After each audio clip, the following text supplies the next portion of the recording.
co-sponsored by Democratic State Representatives Anita Somani, an OBGYN from Dublin, and Tristan Rader of Lakewood. The whole entire point of this bill is to call out the hypocrisy of particularly the state legislature when they bring forward bills to regulate women's bodies. Now, there are exceptions to the proposed law, which include sperm donation, contraception, and members of the LGBTQ community.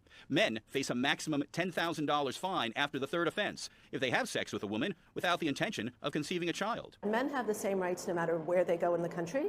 Women have rights based on where they live. It just misses the most basic biological facts and leans in towards middle school humor. Austin Beigel with End Abortion Ohio calls the proposal disrespectful to the pro-life community and a waste of state resources. They have to review it when they file it.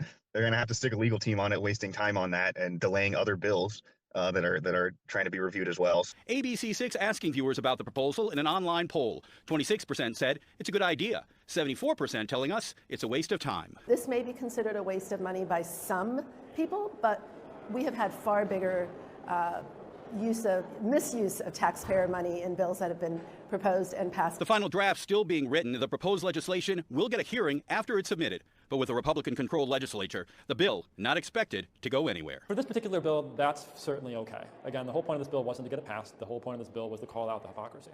What this is women trying to punish men for Roe v. Wade being turned over because they think it took away all their body autonomy, so they gotta take away men's. And that's really what this bill is about. Not actually protecting women, they're just mad that women now may have a consequence for their choice. And it's not like abortion's illegal everywhere, it just may be a bit more inconvenient where you are. And charging men upwards to $10,000 for them ejaculating in them without the intent of them getting pregnant seemed to be a bit of a moot point because we already have that in law. It's called rape. What you actually want is to punish the guys that you didn't want to have kids with, when first off we already have that with child support, which ensures maybe the guys that didn't want to have kids with you can't just run away. So all this stuff they're saying is already in law in some form, and moreover this would be impossible to police, as we know women can already take away consent after the fact. So what would stop them from taking away the intent, or guys doing dumb loopholes like identifying as gay, as he made them an exemption? This bill wasn't really thought out at all, just meant to waste taxpayer time and money, and everybody knows it. This is just women being mad that they can't have as many abortions as they want, so they're just trying to pass off the buck to men once again for their own poor choices. And instead of trying to punish guys for something you're letting them do, how about you just don't let guys you don't want to have kids with cream pie you, instead of coming up with regarded bills where half the things you want are already in law anyways. Stuff like this is exactly why 45% of guys under 30 haven't talked to a woman in order to get into a relationship with them. With all this Me Too, online shaming, and now trying to charge them for ejaculating, it's no wonder why guys are just opting for their AI waifu when we got stuff like this going on. So just keep on piling up the reasons why we shouldn't talk with you. It just makes the rise of AI, robots, and dolls just come faster.